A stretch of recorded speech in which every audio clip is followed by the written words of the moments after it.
आहे, पण कधी समोरासमोर आल्यानंतर राज राजेश्वर द्रौपद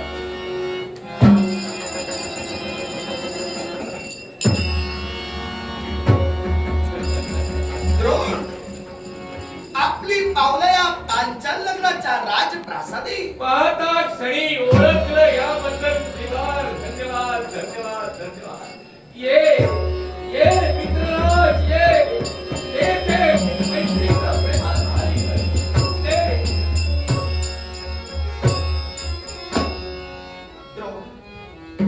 पांचाल नगराच्या राजप्रासादी तुझी पावलं पडली. अर्थात तुझं माझं असणारं नातं मला पाहता क्षणी अंतस्करणी प्रेम या शब्दांनी जन्म घेतला आणि म्हणूनच मला पाहून तुझ्या चेहऱ्यावर तुझ्यावरून ओसंडून वाहणारा समाधान आज मला बरंच काही सांगून जात आहे. उद्युक्त मनाची भावना क्षणार्धात ज्यांनी जाणली त्याला मैत्रीचं रोप असं म्हणतात आणि याच मैत्रीचा वटवृक्ष कधी होतो भावनांचा कल्लोळ एकत्र झाल्यानंतर त्याच भावना विस्तीर्ण होतात त्यावेळी मैत्रीचा विस्तार होतो. आजचा दिवस भाग्याचा म्हणायला हरकत नाही. बालपणाच्या आठवणी तुझ्या येण्यानं जाग्या झाल्या. मनात खऱ्या अर्थानं बाल्यावस्थेचे क्षण रुजू झाले. अर्थात तुझी पावलं इथं पडली. तुझ्यासारखा ब्राह्मण माझ्या डोळ्यासमोर उभा राहिला. दर्शन तुझं झालं, मन समाधानी झालं. तेव्हा ये पांचाल नगराच्या राजप्रासादी हा द्रुपद तुझा सहर्ष स्वागत करतोय. अतिथी आसनाचा बहुमान स्वीकार कर. मित्रा बैस. तू माझं आगत स्वागत केलंस, बसण्याची विनंती केलीस. ब्राह्मण म्हणून क्षणभर मला संबोधण्यासाठी तत्पर झाला. खरोखरच त्या जुन्या आठवणी आणि त्या जुन्या गोष्टी सर्व नेत्रासमोर धरू लागल्या रे. पण द्रोण तुझी अनाहूत उपस्थिती माझ्या नेत्रासमोर ज्यावेळी दिसली मला त्यावेळी माझ्या अंतस्करणी अनेक प्रश्न निर्माण झाले. आज काही वर्षांनी मी तुला पाहतोय आणि काही वर्षानंतर माझ्या भेटीसाठी तू इथे आलास. येण्याचं कारण समजू शकेल का? मित्रा कारण फार गहन आहे रे. कुणाशी जे संवाद करू शकत नाही ते मित्राशी संवाद होऊ शकतात. या जगात आपल्या मनाची व्यथा कोण कुणाला सहज सांगू शकत नाही आणि कोण ऐकण्यासाठी सुद्धा तत्पर होत नाही. पण मित्र हा असा असतो की प्रत्येक गोष्टीची जाणीव करून घ्या. अरे मनाचा ठाव ज्याला आहे त्याला मित्र म्हणावा. तद्वत्ती मित्राची भावना तुझ्या समोर व्यक्त करण्यासाठी आम्ही तुझ्यापर्यंत आलोय. मनाची भावना व्यक्त करण्यासाठी आज या पांचाल नगराच्या राजापर्यंत आला का? द्रोण तुझ्या मनात असणारा वृत्तींतर तुझ्या मुक्त कंठानं तुम्हाला कथित करावंस. तुझी इच्छा परिपूर्ण करण्याचा पांचाल नगराचा राजा द्रुपद प्रयत्न करेल. पांचाल नगराचा राजा तू सांप्रत आहेस, पण मी तुझ्याजवळ राजा म्हणून नाही आलो.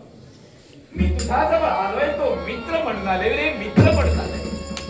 मैत्रीचं नातं जोपासशील याची मला कल्पना आहे. आठवतंय का गुरु आश्रमाच्या ठिकाणी तुझ्या मुखातून निघणारे शब्द? मित्र द्रोण आता आपण हे गुरुकुल सोडून माघारी जातोय रे.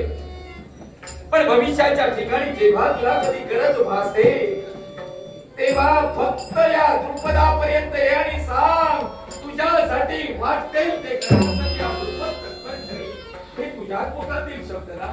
निश्चितच त्यावेळी तुझ्या मुखातून असेही शब्द बाहेर पडले होते. मी पांचाल नगराचा राजा झाल्यानंतर अर्ध राज्य तुला मी बहाल करेन. हे तुझ्या मुखातील शब्द.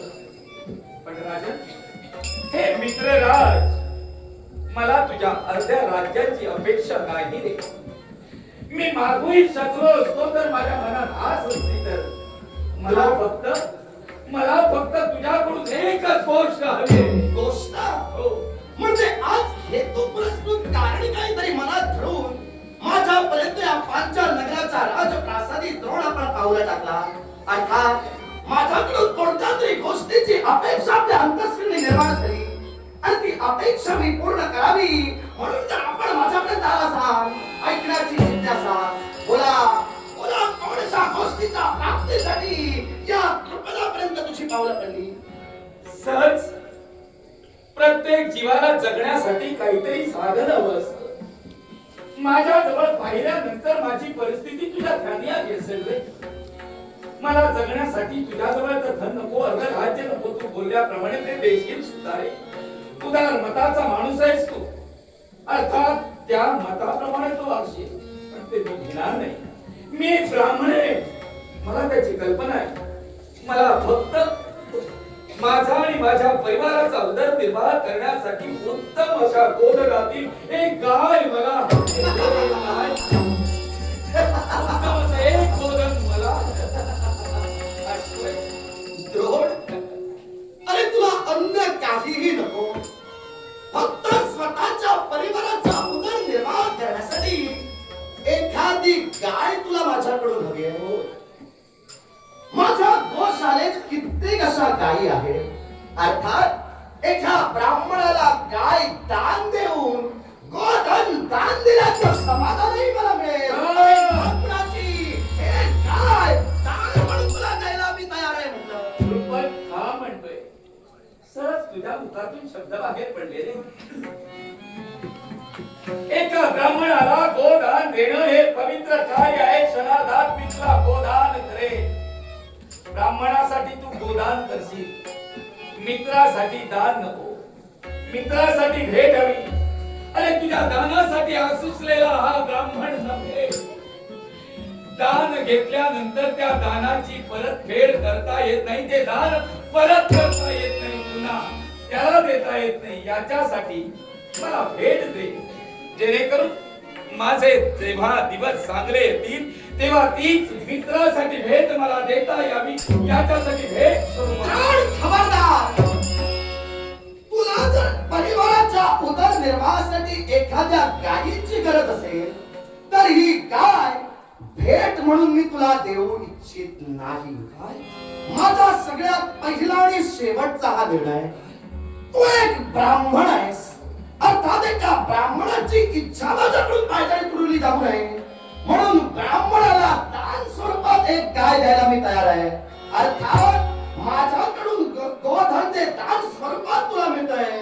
ते जर तुला स्वीकारायचं नसेल तर द्रोण तू जाऊ शकतोस, पण भेट म्हणून मी तुला गाय देण्यास इच्छुक नाही. सर तुझ्या मुखातून शब्द बाहेर पडले. तुझ्याच दरबारात माझा आवाज उंचावा ही माझी इच्छा नाही. तरी पण मैत्रीला जागतो तो खरा मित्र. पत्नी नात्यापुरती असते, आई संस्कारापुरती असते. विश्वातील प्रत्येक गोष्ट क्षणाक्षणाला त्या क्षणाला कार्यरत ठरत असते. मित्र आजीवन सोबत असतो. मग मैत्रीचे शब्द तुला आठवत नाही का? गुरु आश्रमी असताना, माझ्या पित्याच्या आश्रमात असताना, भारद्वाजांच्या आश्रमात असताना 12 वर्षाचा काल परिपूर्ण झाला ना? निश्चितच तोच कालावधी परिपूर्ण झाल्यानंतर बाहेर निघताना सात तुझ्या मुखातून शब्द बाहेर पडले. 12 वर्षाच्या कालावधी प्रतिदिनी या गुरु आश्रमाचा अभ्यास मी करत होतो. यथा तथा भोजनाची व्यवस्था असणारा हा आश्रम, पण ज्ञानाच्या ठिकाणी कुठेही कमतरता नाही. आणि ती माझ्या पित्यानं केली नाही, किंबहुना आपल्या गुरुनं केली नाही. मग यथा तथा भोजनाचा कार्यक्रम सुरू असताना तुमच्यासारखे युवराज तिथं असताना यथा तथा कार्य चाललं होतं. तेव्हा सुद्धा तुमचे पिता हे ठरवून धन देऊ शकले असते, पण नाही. आमच्या पित्यानं ते स्वीकारलं नाही. स्वतःचा स्वाभिमान आणि ब्राह्मणाचा धर्म आमच्या पित्यानं पाळला. त्याच वेळी 12 वर्षाचा काळ परिपूर्ण होता क्षणी तुम्ही तुमच्या राज्याच्या ठिकाणी जाणार. एवढ्यात गुरु दक्षिणा देण्यासाठी तुम्ही पुढे सरसावला. उत्तम अशी तुम्ही गुरु दक्षिणा स्वतःच्या गुरुला देऊ शकला नाही. तेव्हा तुमच्या गुरुच्या समोर तुमचे शब्द बाहेर पडले. द्रोण माझा मित्र आहे आणि या मित्रासाठी ज्यावेळी मी राज्याभिषेक करून राजा होईल, या पांचाल नगराचा राजा होईल, त्याच वेळी माझ्या मनानं अर्ध राज्य माझ्या मित्राला देईल. हे तुझे शब्द होते ना? एका जातिवंताचे शब्द, गुरुला दिलेलं वचन, मग या वचनाला जागण्याची थाळी लागणार. द्रोण, सगळ्यात पहिल्यांदा आधी तुला सूचना करतो. काय ते? आणि ते सूचना कोण देतो? एक ब्राह्मण आहे. होय. माझ्या जीवनाचा खऱ्या अर्थानं सुखद क्षण मी तुझ्या पित्याच्या आश्रमात घालविलेला आहे. होय. तुझ्या पित्यानं जे ज्ञानार्जन मला केलं त्या योगे मी घडलेलो आहे, त्या योगे मी राजा झालो आहे. अर्थात माझ्या समवेत सह अध्ययन करणारा हा द्रोण, या द्रोणाचा अपमान माझ्या राजप्रासादी होऊ नये याची परिपूर्ण दक्षता घेत आतापर्यंत मी बोललो. पण माझ्या नजरेत तू अपराधी ठरतोयस, लक्षात ठेव. एक गोष्ट लक्षात ठेव, होय. तुझं बोलणं मी ऐकून घेतलं, आता माझं बोलणं ऐकून घे. कोण ऐकणार? ही माझी हक्काची आणि अधिकाराची जागा आहे. इथं माझा आवाज फक्त वाढलेला असतो, तुझा आवाज वाढलेला मी ऐकून घेणार नाही. दुसरी गोष्ट, इथं माझे अधिकार चालतात, इथं माझं वर्चस्व चालतं, इथं माझ्या आज्ञेत खऱ्या अर्थानं माझे सारे मंत्री महोदय चालतात. तेव्हा तू एक ब्राह्मण आहेस, माझा मित्र मित्र म्हणून तू कोकलतोयस, पण मी अजून एकही शब्द असा उच्चारलेला नाही की तू माझा मित्र आहेस. तेव्हा तू आधी पहिल्यांदा मित्र हा शब्द काढून टाक. मी तुला ठामपणे सांगतोय, अरे मैत्री कुणाबरोबर होते? बरोबरीच्यांबरोबर होते. मैत्री आपल्या सलोख्याचे जे असतात त्यांच्याबरोबर होते. तुझ्यासारख्या भिकारण्याबरोबर मैत्री करायला काही बसला मुद्दा नव्हे. तृपत जागण्यात येतोय. राजाला बोलणारे सततच्या हातातून बाहेर पडणारे. आता हे शब्द कानाला बोचू लागले. आता हे शब्द कानावर आघात करू लागले. अरे तू माझा मित्र कसला? तू माझा मित्र कसला? अरे नातीवंत भिकार का तू? तृपत सहज शब्द तुझ्या तोंडून बाहेर पडताय. तुझ्या दरबाराच्या ठिकाणी एका ब्राह्मणाला जेवायला तू करतोय. अरे वाटलं या क्षणाला तर मी तुला काहीही करू शकतो, पण एका राजकर्त्याच्या दरबारात काहीतरी मागण्यासाठी, मित्र म्हणून मागण्यासाठी आलेला हा द्रोण तुझ्या जवळ फक्त सामान्य गोदान मागत होता, गाईची भेट मागत होता. दिलेल्या शब्दाला झालं नाही, त्याला मित्र म्हणत नाही, तो जातिवंत शत्रू आहे. दिलेल्या शब्दाला जागण्याचा प्रश्न ठेवत नाही. विचार करण्यापेक्षा मी मनात ठरविलेला तर द्रोण काय आहे याची कल्पना क्षणार्धात तुला येईल, पण नाही. तुझ्या भरलेल्या दरबारात तू माझा थकडीचा अपमान केलायस. या भरलेल्या दरबारात मी तुझा अपमान करू शकतो.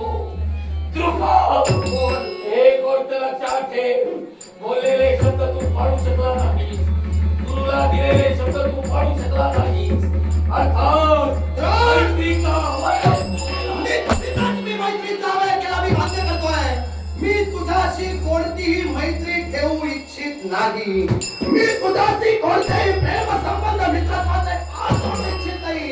तेव्हा तुझा जर अधिक अपमान माझ्या राजप्रासादी होऊ नये असं तुला वाटत असेल, मी आपली माझ्या सैनिकांना आज्ञा करून माझ्या राजप्रासादातून फटफट तुला बाहेर नाही काढणार. याआधी माझ्या बरोबर तुझं तोंड काळं करून जा. एका जातिवंत ब्राह्मणाचा अपमान तू केलाय. अर्थात या अपमानाच्या बाबतीत द्रोण नायक